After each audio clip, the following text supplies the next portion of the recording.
ছেলেও নাই, আমার স্বামীও নাই। এরা তো কই যে আমরা সবকিছু দেখবো, এখন দেখে না তো। জুলাই আন্দোলনে শহীদ মিরাজুল ইসলাম মিরাজের স্বপ্ন ছিল নিজ জমিতে মায়ের জন্য একটা বাড়ি বানানোর, কিন্তু তার স্বপ্ন আজও অপূর্ণ। জমি কেনা হলেও তা এখনো দখলে আসেনি পরিবারটির। প্রতিবেশী দুলাল দখলে রেখেছে শহীদ মিরাজের 5% জমি। এতে শহীদ ছেলের সেই স্বপ্ন বাস্তবায়নে আজ দেশবাসীর কাছে আকুতি জানিয়েছেন মা মহেসেনা বেগম। যতটুকু পাই আমার যদি শাড়ি দিলে হয়, আমার কারোর সাথে কোনো দাবি থাকতো না। আমরা একটা গছ যে গাড়মো, এইটাও আমার জায়গা নেই। গছটা যে গাড়মো আমরা একটা বাথরুম দেবো, সেই বাথরুমটাও দেওয়ার জায়গা নেই, এমন অবস্থা হবে। আর কি বলবো, এখন আমরা কি চান?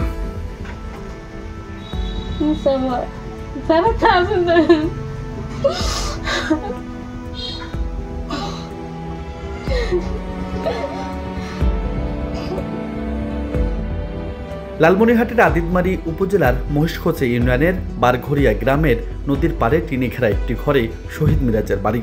বাবা হারানো ছেলের লাশ নেওয়া আর সেই সঙ্গে অপূর্ণ রয়ে যাওয়ায় একটি স্বপ্নের ভার যেন আজও বয়ে চলেছেন শহীদ জননী মহেসেনা বেগম।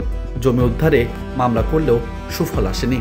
আমার নাতিও হারে গেছে, আমার বড় ছেলে ইঞ্জেকশন করছিল, তাও হারে গেছে। এখন আমি কি পথ চালাবো?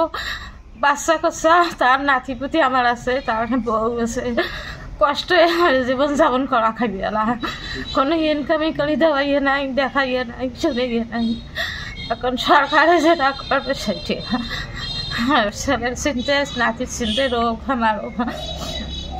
কি খাই, কি বেড়াই, কি করি কিছু জানি না।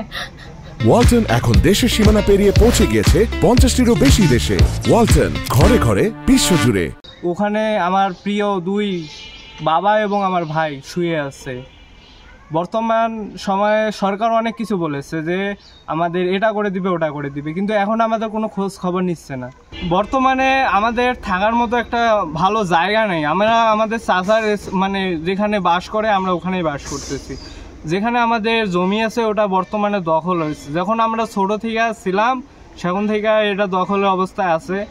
এই বিষয়ে আমার আব্বু অনেক কিছু করছে, কিন্তু এটার কোনো সমাধান পায় নাই।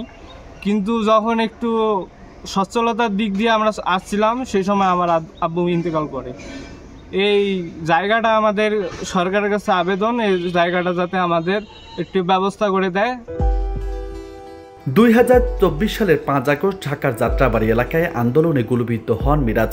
8 আগস্ট মারা যান রংপুর মেডিকেল কলেজ হাসপাতালে। এরপর থেকে নিভে যায় শহীদ পরিবারটির একমাত্র আশার আলো। সরকারি সহায়তার আশ্বাস দিলেও তা এখনো অধরা অনেকটাই। মার অবস্থা খুবই খারাপ, স্বামী হারাইছে, ছেলে হারাইছে, শারীরিক অবস্থা খারাপ আছে। মিরাজের দাদি অসুস্থ, সংসারটা কেমনে চলবে কেউ তো দেখাশুনে করে না।